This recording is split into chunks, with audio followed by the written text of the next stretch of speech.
Well, the Sherwood Park Crusaders staving off elimination Sunday night in Game 4 of their best-of-5 North Division quarterfinal with an 8-5 victory over the Grande Prairie Storm and push the first-round series to 5 games, which will be Wednesday night in Grande Prairie. Taylor Medak and Adam Kamara with you here for the post-game wrap. And Adam, this game started out like every single other game in this series, the Grande Prairie Storm scoring first, Crusaders rally back, and much like in Game 3 here in Sherwood Park on Saturday night, Game 4, the Crusaders with a really good first period. They come out with the lead. However, they add to the lead in this one and really pull away from Grande Prairie in this hockey game, something that they could not do in Game 3, which the Storm were able to tie things up late in that one, force overtime, ultimately take a 2-1 series lead.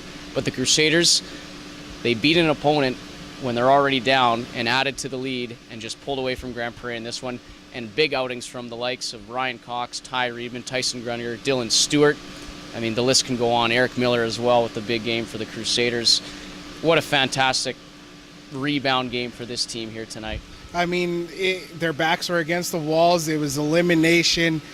But the Crusaders just did not want to finish their season on a note like how it happened on Saturday night. But they came out a little flat. I mean, the opening sequence was just not good for the Crusaders. Gave up that opening goal. And then it kind of started to mirror what happened last night in Game 3. And then they kind of got their things together all in order and then really started to chip away at Grande Prairie and do what they couldn't do in Game 3. And that's just continue to pour on the goals. They didn't need a stellar night from Brandon Vogel. They didn't get a stellar night, giving up 5 goals on just under 40 shots. But he did enough to get his team a lead, and then they really capitalized. And in that second period, it was everything just all happened as soon as William Zapernick got kneed by Christopher Lanouet. Yes, the name escaped me, but everything started to change, and Grande Prairie really kind of started to be a little bit more physical and be a lot more talkative in between the whistles, but the Crusaders kind of just let it slide off their backs, and they continued to pour it on, and they got an 8-3 lead. And then the third period, they kind of sat back a little bit, and that's why the game was a lot closer on the scoreboard than what it actually was. But it was a great rebound game in Game 4 for the Crusaders, and I mean, Game 5 is going to be one heck of a Game 5 in this first round of the Interpipeline Cup playoffs, Taylor. Yeah, absolutely right. We mentioned the Storm score the first goal for the 4th straight game, but then the Crusaders get a big response from Ben McLeod, who scores his second career playoff goal, his first of the postseason. That seemed to kind of spark the team, and they really just fed off that ever since. Maybe just talk about the presence that Ben McLeod has had in this series. I mean, all year for the Crusaders, but he's really getting it done in all facets of the game. And I mean, he missed all of training camp in the first week and a bit with the Crusaders not coming in and didn't decide on what he wanted to do with his future. Decided to come back this season, and I think it really helped catalyze a lot of things for the Crusaders and really brought a little bit of solid veteran leadership to that locker room coming back. And really, that goal was all started by Declan Willens in the near corner for the Crusaders.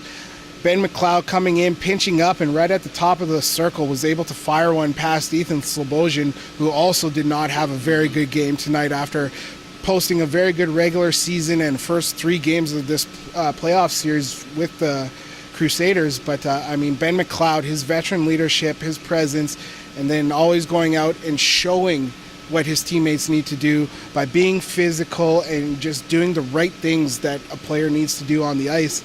And Ben McLeod was rewarded with a goal.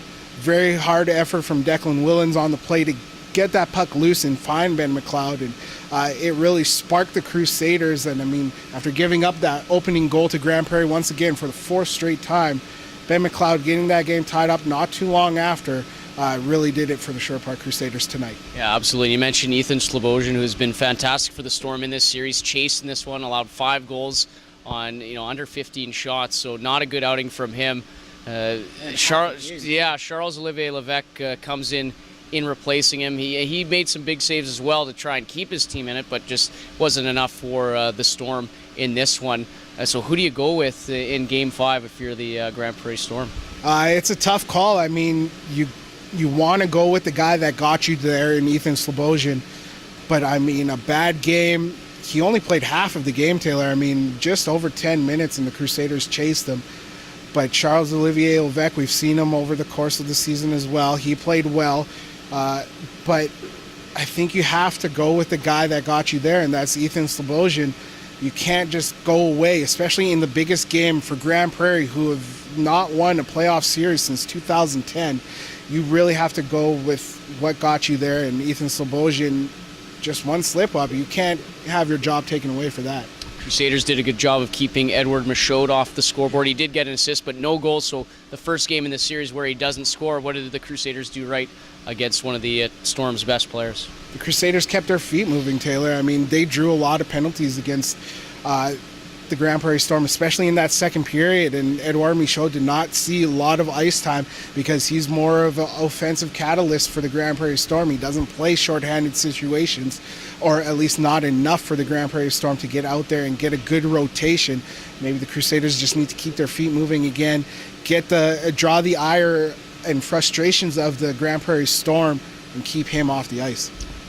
Crusaders go 2 for 7 on the power play, while the Grande Prairie Storm 2 for 6 on the man advantage. So some power play goals in this one. Once again, special teams always big, and both teams equaling the total amount of shots at 39. The Crusaders will look to advance to the second round of the postseason, most likely a date with the Spruce Grove Saints, unless Bonnyville comes back with a miracle in the last 2 minutes as we're taping this interview. But the winner of this series will get the Spruce Grove Saints. That will be decided on Wednesday night in Grande Prairie, 7:30 start. Adam mentioned Storm looking to win their first playoff series since 2010.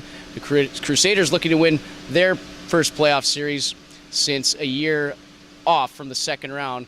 They last advanced to the second round in 2016.